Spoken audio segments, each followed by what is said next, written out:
ثم سواہ ونفخ فیہ من روحہ وجعل لکم السمع والابصار والافئدہ قلیلا ما تشکرون۔ تخلیق انسانی کا ذکر گزشتہ سبق کے اختتام پہ ہم نے پڑھا، اور اس کا خلاصہ یہ ہے کہ حق تعالی شانہ نے فرمایا کہ خالق کائنات نے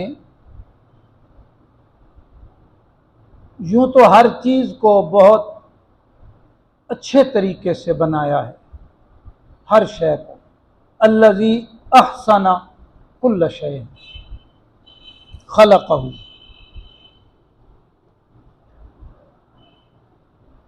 وبدأ خلق الانسان من طین، اور جو سب سے عمدہ شاہکار مخلوق بنائی وہ انسان ہے، تو انسان کو گارے سے بنیادی طور پہ ہم نے بنایا، تخلیق کیا۔ یعنی اللہ رب العالمین فرما رہے ہیں کہ اللہ وہی ہے جس نے ہر چیز کو احسن طریقے سے تخلیق کیا ہے، اور انسان کو جو شروع میں پیدا کیا ہے وہ گارے سے۔ ثم جعل نسلہ من سلالۃ من ماء مہین، پھر اس کی افزائش نسل کی، یعنی حضرت انسان کی، ٹپکتے ہوئے بے قدر پانی سے، یعنی نطفہ۔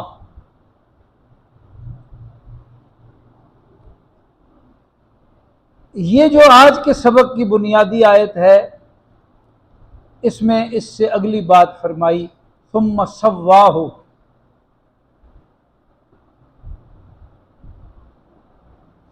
وہ جو رحم مادر میں، ماں کی کوکھ میں، ماں کے پیٹ میں نطفہ ہوتا ہے، قطرہ ہوتا ہے، پھر حدیث پاک میں آتا ہے علقہ بنتا ہے، پھر مضغہ بنتا ہے۔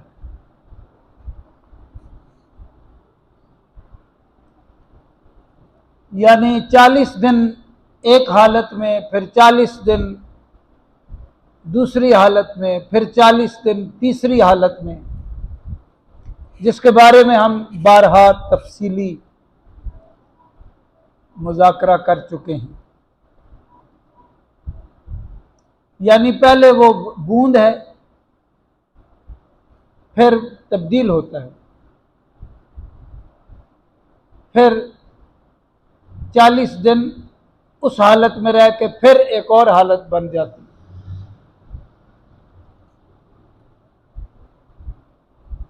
تو حدیث پاک میں بیان ہوا کہ جب یہ 3 مرتبہ 40 دن گزر جاتے ہیں تو پھر اللہ پاک کے حکم کے مطابق فرشتہ آتا ہے اور روح پھونک دیتا ہے۔ تو گویا کہ یہ 3 چلے ہیں، 4 مہینے بن جاتے ہیں۔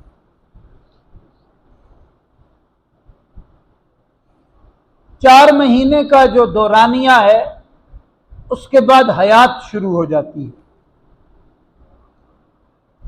حیات کا مطلب ہے روح اور بدن کا مل جانا، اکٹھے ہو جانا۔ تو ثم سواہ میں وہ سارے مراحل ہیں۔ پھر جب اس نے اس کی نوک پلک سنوار دی، کس نے؟ اللہ پاک۔ وَنَفَخَ فِيهِ مِن رُوحِهِ، اور اس میں پھونک دی اپنی روح، یعنی جو اللہ رب العالمین کی طرف سے حکم ہوتا ہے وہ فرشتہ لے کے آتا ہے، من جانب اللہ، اس معنی میں،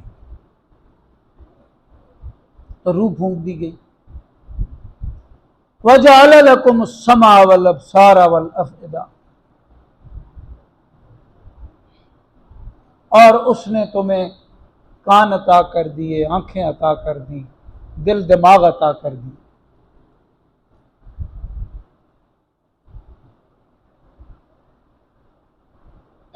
جس طرح باقی ساری تخلیقات فرمائی ہیں، اس طرح اے انسان تیرے وجود کی بھی تخلیق فرمائی ہے اللہ رب العالمین نے۔ وہی اللہ ہے، یعنی آیت نمبر 3 سے آگے جیسے فرمایا اللہ الذی خلق السماوات والارض، تو اسی طرح یہاں بھی بات کو سمجھا جائے، وہی اللہ ہے جس نے قرآن اتارا، تنزیلی دلائل عطا کیے، وہی اللہ ہے جس نے آسمانوں اور زمین اور وما بینہما، جو کچھ ان کے درمیان ہے، سب کی تخلیق فرمائی، تکوینی دلائل عطا کیے ہیں۔ اسی اللہ نے اے انسان تجھے پیدا کیا، اور تیرا جو سلسلہ آغاز ہے وہ آدم علیہ السلام سے ہے، اور آدم علیہ السلام کو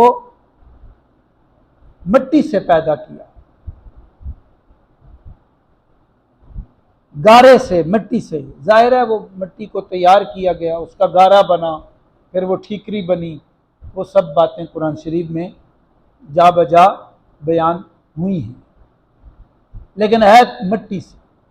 یہ پہلے انسان ہیں،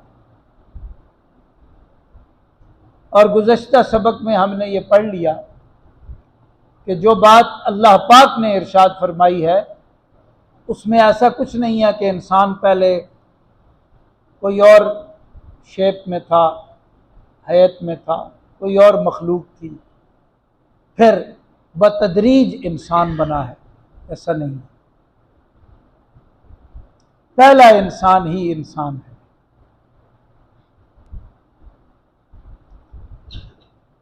تو آدم علیہ السلام سلسلہ انسانیت کے حرف آغاز ہے، اور انسان کو اللہ پاک نے خاک سے پیدا کیا ہے۔ پھر جو آگے نسل بڑھی ہے، یعنی آدم علیہ السلام نے اپنے پہلو میں پسینہ محسوس کیا، ہلکی سی کوئی تکلیف سی محسوس کی، تو ایسے معلوم ہوا جیسے بدن سے کوئی چیز جدا ہوئی، تو دیکھا کہ ایک عورت بیٹھی ہوئی ہے پاس، عرض کی یہ کون ہے مولا؟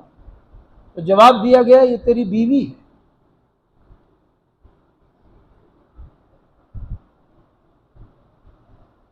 وہ جو فرمایا نا کہ من نفس واحدہ، تو یہ اب اللہ رب العالمین کی تخلیق ہے کہ وجود سے دوسرے وجود کو پیدا کر دیا، لیکن یہ وہ افزائش نسل والی صورت نہیں تھی۔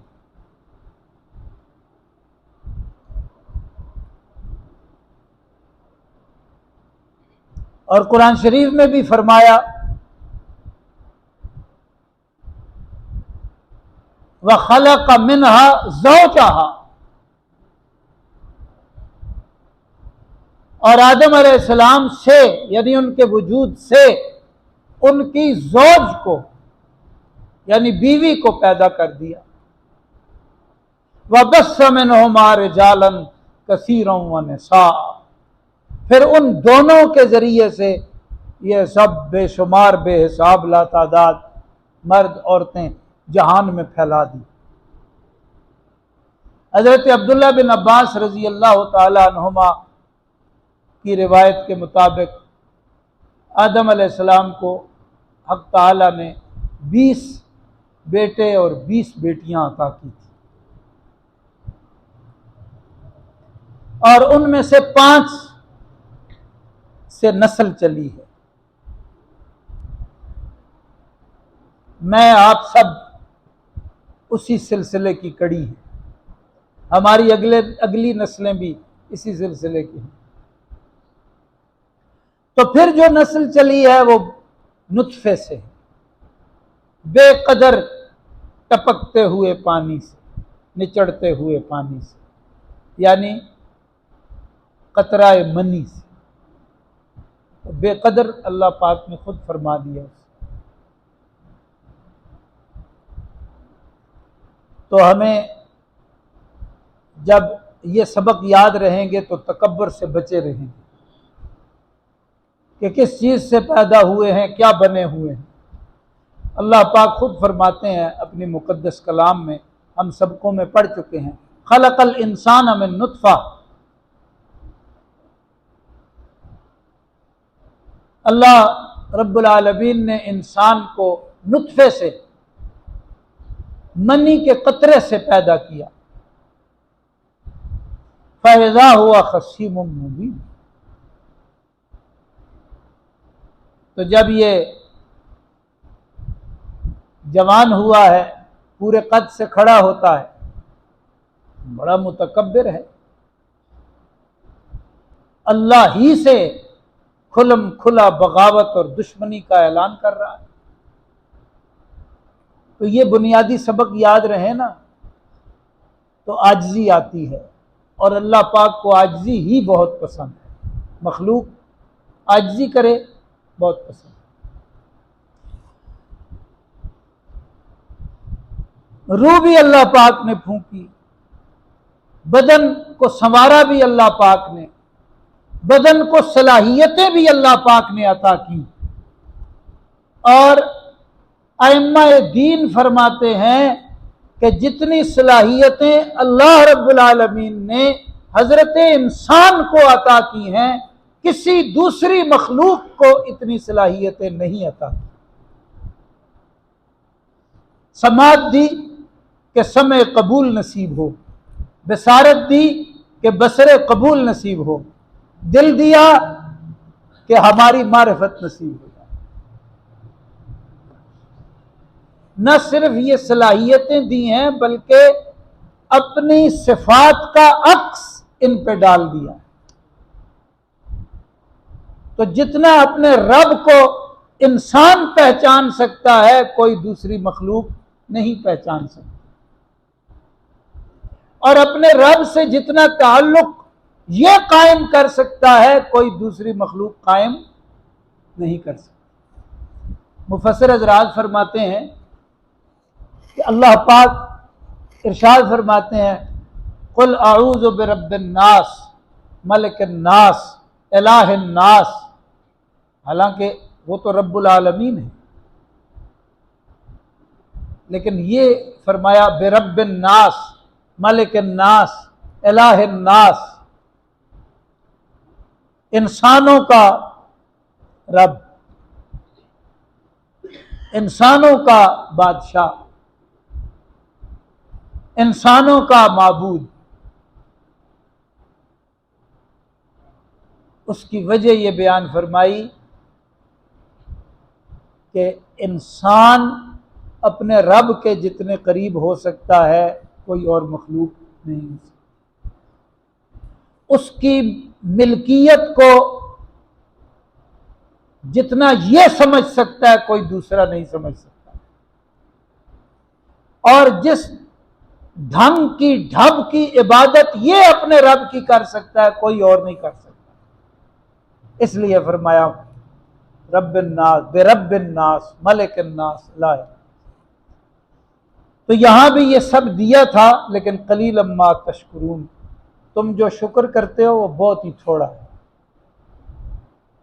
جڑتے نہیں ہو اپنے رب سے۔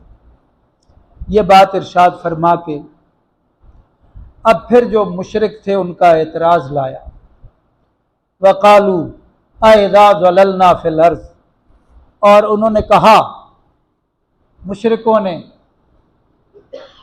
اہل مکہ نے کہا، کیا جب ہم زمین میں گم ہو جائیں گے، یعنی یہ وجود زمین میں دفن ہوتا ہے اور دفن کے بعد اس حالت میں تو نہیں رہتا، گل سڑ کے یہاں تک کہ ہڈیوں کا بھی چورا ہو جاتا ہے، اور وہ زمین میں کھاد کی صورت یہ وجود بن جاتا ہے۔ اور کوئی جدت پسند آئے، ٹیکنالوجی سائنس کا ماہر، تو وہ کہے تو پھر اس سے پودے پھوٹتے ہیں، یہ پودوں کی شکل میں زمین سے نکل آتے ہیں، تو پودے بھی تو زمین سے گل سڑ کے پھر ختم ہو جاتے ہیں یا کاٹ لیے جاتے ہیں۔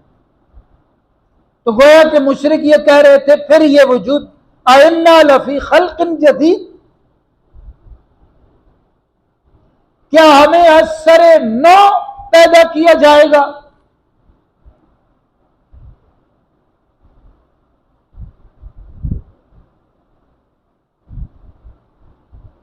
اَإِذَا مِتْنَا وَكُنَّا تُرَابًا، ہم جب خاک میں خاک ہو جائیں گے پھر اس وجود کو دوبارہ اٹھایا جائے گا۔ یہ اعتراض کرتے تھے، یہ نہیں ہو سکتا، یعنی کہنا وہ یہ چاہ رہے تھے کہ ایسا کہاں ہو سکتا ہے، ایسا کب ممکن ہے؟ اب پتہ نہیں کتنے ہزاروں سال سے لوگ آئے، ان کی وفاتیں ہوئیں، پتہ نہیں کہاں دفن ہوئے، نہ ان کا نام باقی، نہ نشان باقی، نہ مقام باقی، کوئی ڈوب کے مر گئے، کئیوں کو جلا کے مار دیا گیا، راکھ بکھیر دی گئی، کوئی فضاؤں میں لقمہ اجل بن گئے، کوئی درندوں کے معدے میں چلے گئے۔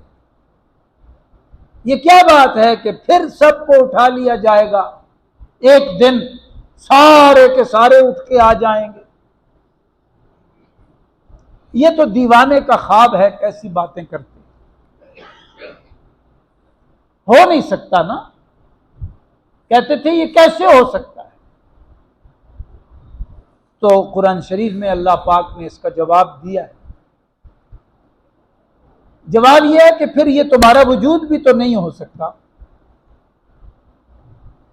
اس کا انکار کر دو۔ اس کا تو انکار کر نہیں سکتے تھے، تو یہ وجود پھر کیسے بنا ہے؟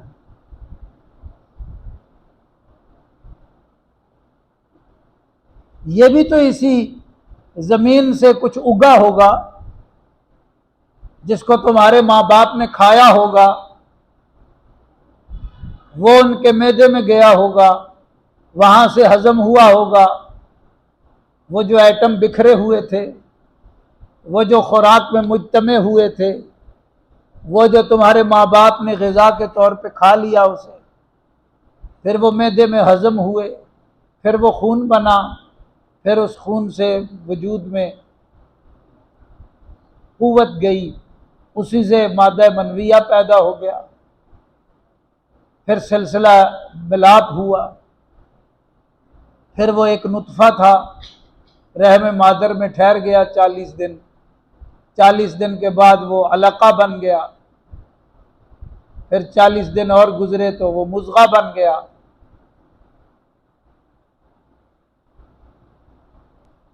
ثم خلقنا النطفة علقة فخلقنا العلقة مضغة فخلقنا المضغة عظاما، پھر وہ ہڈیاں بن گیا،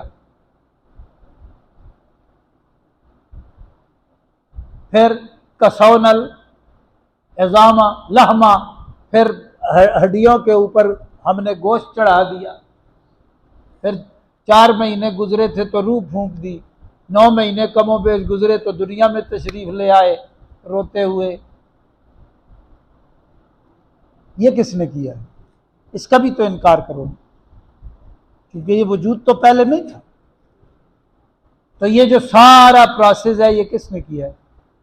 لات نے کیا ہے، منات نے، عزا نے، حبل نے، یا کوئی اور شریک ہے جس نے کیا ہے؟ کس نے کیا؟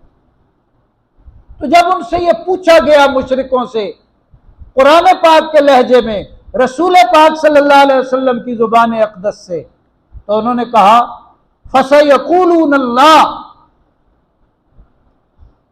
جھٹ سے بول پڑے کہ ہے ہی اللہ، اللہ کے سوا اور کون کر سکتا ہے؟ تو فرمایا جو اللہ یہ کر سکتا ہے پھر وہ اس وجود کو مٹی میں گم کر کے دوبارہ اٹھانا چاہے تو نہیں کر سکتا۔ ضابطہ تو یہ ہے کہ پہلی مرتبہ بنانا مشکل ہوتا ہے، دوبارہ تو آسان ہے۔ نقاش نقش ثانی بہتر کشد اول، دوبارہ بناتا ہے وہ تو آسان بھی ہے اور پہلے سے بہتر بنا سکتا ہے۔ یہ کس کی بات ہے؟ مخلوق کی۔ خالق تو پھر خالق، اپنے اس وجود کا انکار کرو پھر تجدید وجود کا انکار کر لینا، ایسا تو پھر ہے نہیں نا۔ میں اگر اس وجود کو مان رہا ہوں کہ اللہ پاک نے اس کو بنایا ہے، اس کا آغاز کہاں سے ہوا وہ بھی اللہ پاک نے بتا دیا، نسل کیسے چلی یہ بھی اللہ پاک نے بتا دیا، میں آپ سب اپنے باپ کے نطفے تھے، رحم مادر میں پلے ہیں، یہ سارے معاملات وہاں کے ہیں، پھر دنیا میں آئے ہیں۔ جب یہ مان رہے ہیں تو وہ اس کو مٹا کے دوبارہ اٹھانا چاہے تو کیوں نہیں اٹھا سکتا؟ سوائے ماننے کے کوئی چارہ نہیں ہے، تو پھر کیوں انکار کر رہے ہیں؟ بل ہم بلقاء ربہم کافرون۔ اصل بات یہ ہے کہ وہ اپنے رب سے ملاقات کو گوارا نہیں کر رہے، ان کے مزاج پہ یہ گراں بار ہے، بڑا وزندار ہے کہ جب انہیں کہا جاتا ہے دنیا دار الامتحان ہے، یہاں میں آپ عیاشی کے لیے نہیں آئے، یا تو اپنی آخرت کو سنوار رہے ہیں یا اپنی آخرت کو بگاڑ رہے ہیں، امتحان دے رہے ہیں، جس طرح کا امتحان دیں گے ویسا ہی نتیجہ پائیں گے۔ یہ بات انہیں سخت ناگوار ہوتی تھی کہ ہم پہ قید کیوں لگائی جا رہی ہے کہ یہ حلال ہے یہ حرام ہے، اس کی عبادت کرنی ہے اس کے سوا کسی کی عبادت نہیں کرنی، یہ کیوں قید لگا رہے ہیں؟ نکاح کا پابند رہنا ہے، زنا سے بچنا ہے، تجارت سے پیسہ کمانا ہے، سود خوری سے بچنا ہے، ڈنڈی نہیں مارنی، حساب کتاب میں ڈنڈی نہیں مارنی، ناپ تول میں ڈنڈی نہیں مارنی، کیوں منع کیا جا رہا ہے؟ جیسے ہماری طبیعت چاہے ویسے ہم کریں، یہ جینا ہوتا ہے، وہ بھی کوئی جینا ہے جس میں قدم قدم پہ پابندیاں لگا دی جائیں، حلال حرام کی، عقائد میں بھی اعمال میں بھی، اور پھر یہ کہا جائے کہ اللہ پاک کی عدالت لگے گی، سب تم اٹھائے جاؤ گے، ایک ہی دن میں سب پیش ہو جاؤ گے، اور وہ ایک دن 50,000 سال کا ہوگا، اور اللہ پاک کی بارگاہ میں تمہارا ایک ایک عمل پیش ہوگا، اور پھر اللہ پاک عدل کے مطابق انصاف فرمائیں گے۔ ثم توفی کل نفس ما کسبت وہم لا یظلمون، پورا پورا بدلہ دیں گے، کسی کے ساتھ زیادتی نہیں ہونے دیں۔ یہ بات ناگوار ہے، کسی صورت میں گوارا نہیں، طبیعت کے خلاف ہے، اس لیے انکار کر دیا، مانتے ہی نہیں کہ آخرت ہے۔ اور اس پر بھونڈا اعتراض یہ قائم کیا کہ جو ایک مرتبہ مر گیا ہے، پیوند خاک ہو گیا ہے، خاک میں خاک ہو گیا ہے، وہ بھلا دوبارہ کیسے اٹھایا جائے گا؟ یہ تو ہو ہی نہیں سکتا۔ جواب یہ دیا تو پہلی مرتبہ تمہیں جو پیدا کیا تھا وہ کیسے کیا تھا، اور پہلے انسان کو جو پیدا کیا تھا وہ کیسے کیا تھا، اور وہ کس نے کیا تھا؟ تو انہوں نے جواب دیا وہ اللہ پاک نے کیا تھا، اور اللہ پاک کر سکتے ہیں۔ تو جب اللہ پاک نے کیا تھا پہلی مرتبہ پیدا، اور اللہ پاک کر سکتے ہیں، تو اللہ پاک فرماتے ہیں میں تمہیں دوبارہ بھی اٹھاؤں گا۔ اور حدیث پاک میں آ گیا، وضاحت آ گئی کہ عالم ارواح سے دنیا، دنیا سے برزخ، برزخ سے آخرت۔ تو اب کیسے کہتے ہو کہ نہیں ہو سکتا؟ تو قرآن شریف نے یہ بات بتائی کہ یہ اس لیے کہہ رہے ہیں، اور سورہ الف لام میم سجدہ کی بنیادی آیتوں میں، کہ ان کو یہ بات اچھی نہیں لگتی۔ دیکھو جس طرح ہمیں نماز میں بوجھ محسوس ہوتا ہے، وضو کرتے ہوئے تکلیف ہوتی ہے، ویسے کسی محفل میں جانا ہو تو 2 گھنٹے نہانے پہ لگا لیں گے، کپڑے پریس کرنے پہ بڑا ٹائم لگا لیں گے، ادھر کندھے پہ رکھ کے لے جائیں گے، نہیں یہ اس سے پریس کرائیں گے، یہ ڈرائی کلین کرائیں گے، پیسے بھی لگا کے آ جائیں گے، چلچلاتی دھوپ میں چلے جائیں گے، اس لیے کہ وہ دوست کی مجلس کی دل میں قدر ہے۔ لیکن وضو جو 2 منٹ کا عمل ہے اس کے لیے طبیعت آمادہ نہیں، نماز جو 5-7 منٹ کا عمل ہے اس کے لیے طبیعت آمادہ نہیں، تو نہیں پڑھتے۔ اور یہی سستی بڑھتے بڑھتے اللہ بچائے انکار تک لے جاتی ہے۔ ہم نے دیکھا ہے ایسے بے نمازیوں کو جنہوں نے بعد میں یہ بات بھی کی کہ اس سے کیا ہوتا ہے، پڑھ لی تو کیا ہوگا، نہ پڑھی تو کیا ہوگا، شد شد نہ شد نہ شد۔ ایسے ہی جب یہ طبیعت گوارا نہیں کرتی کہ آخرت کی بات مت کرنا، موت کی بات آتی ہے، نہ موت کا نام نہ لینا، او بھائی مرنا ہے۔ حضور علیہ السلام نے فرمایا اپنی موت کو یاد کیا کرو، اور کتنا یاد کیا کرو، کتنا؟ بے حساب کثرت کے ساتھ موت کو یاد کیا کرو، کہ دنیا کی لذات کو کم کر دینے والی یہ موت ہے۔ لیکن کسی سے کہیں موت ہے، وہ کہتے تیرے لیے، میرے کیوں؟ کسی کو کہو تو نے مر جانا ہے، کہ تیرا باپ مرے میں کیوں مروں، گوارا ہی نہیں ہے۔ اسی طرح انہیں آخرت کی بات گوارا نہیں، عقل مان رہی ہے، دلیل ثابت کرتی ہے، لیکن یہ اس کے باوجود جو انکار کر رہے ہیں آخرت گوارا نہیں۔ قل، آپ صلی اللہ علیہ وسلم فرما دیں، یتوفاکم ملک الموت الذی وکل بکم، تمہاری روح قبض کرے گا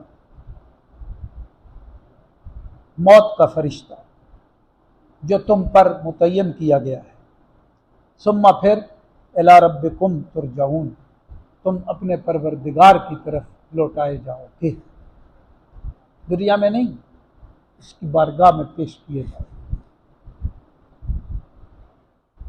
یہ طے شدہ بات ہے، کوئی مانتا ہے تو تب بھی، نہیں مانتا تو تب بھی۔ موت سب کو آئے گی، موت کے بعد کے مراحل پوشیدہ ہیں۔ جس طرح موت یقینی ہے، اسی طرح برزخ بھی یقینی ہے، اور اپنے پروردگار کی بارگاہ میں پیشگی بھی یقینی ہے۔ درود شریف۔